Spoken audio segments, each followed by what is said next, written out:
Okay, so this is a song that you probably wouldn't expect me to do, but I actually really like this song, and that sounds horrible if you have heard the song before, and if you haven't heard the song before, it probably also sounds horrible. The reason is because the past 2 years, I didn't do it this year because I was out of town, but the past 2 years before this one, I did, around Christmas, I did two things. I would organize and run a coat drive for the homeless, and I would go to my friend's work. They worked at a Safeway, and I would go to their work, and we would set up Beatles Rock Band with, like, all of the instruments on a projection screen at the front of the store, and people could come up, and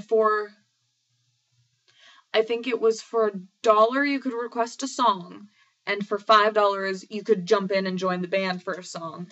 And it was all for breast cancer research funding. So we did that for 6 or 7 hours every day for a weekend.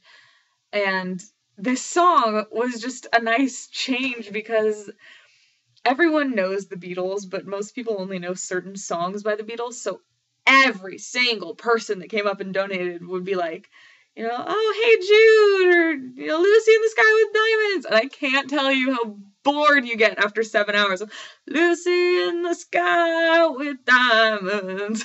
It's just so boring. I mean, totally worth it because we're getting funding for this great cause, but it's so boring. So when this song came up, it was like a relief. This one and Sgt. Pepper's Lonely Heart Club Band. But, and for the benefit of Mr. Kite, that was really fun also. But this one somehow became my favorite Beatles song. And then when I started teaching classes at Gymboree, we were only allowed to listen to the Beatles. So when this song came on, it was like, oh, praise God. So don't judge me too harshly.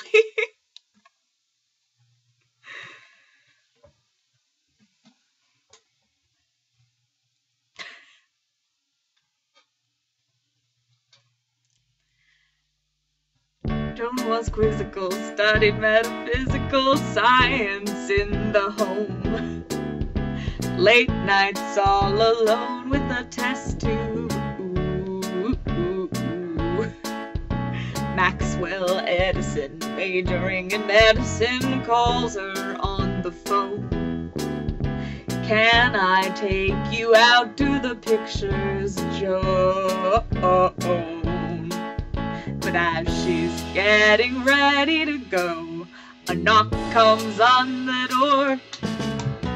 Bang, bang, Maxwell's silver hammer came down upon her head. Clang, clang, Maxwell's silver hammer made sure that she was dead. Please don't judge me.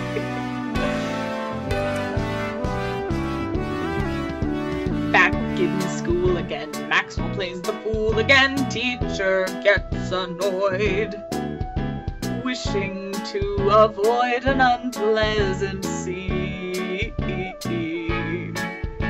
She tells Max to stay when the class has gone away, so he waits behind, writing 50 times, I must not be so. But when she turns her back on the boy, he creeps up from behind. Bang, bang, Maxwell's silver hammer came down upon her head. Bang, bang, Maxwell's silver hammer made sure that she was dead.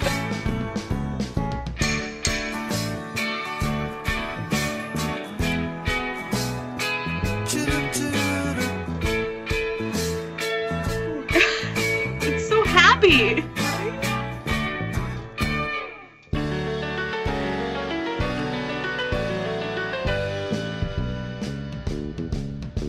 PC 31 said we caught the dirty one. Maxwell stands alone, painting testimonial pictures.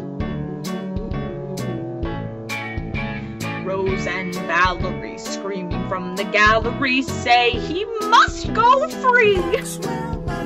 judge does not agree, and he tells them so. But as the words are leaving his lips, a noise comes from behind. And bang, bang, Maxwell's silver hammer came down upon his head. Bang, clang, Maxwell's silver hammer made sure that he was dead.